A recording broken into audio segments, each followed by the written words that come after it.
Glory be to God. నీ సంతతి వారు 400 ఏళ్ళు బానిసత్వంలో ఉంటారు. ఆ తర్వాత నేను వారిని దర్శిస్తాను, మళ్ళీ ప్రామిసింగ్ ల్యాండ్కి మళ్ళీ వాళ్ళని తీసుకొస్తాను అని దేవదేవుడు అబ్రహాంతో చెప్పారు.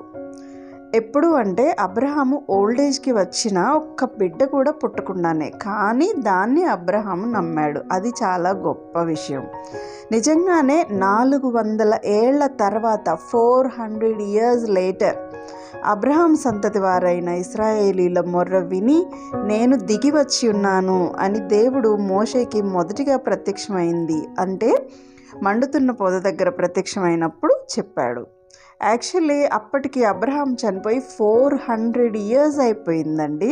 చూసారా దేవుని మాట ఎంత సర్వసత్యమో. ఆయన మాట ఇస్తే దాన్ని అక్షరాల నెరవేర్చే దేవుడు.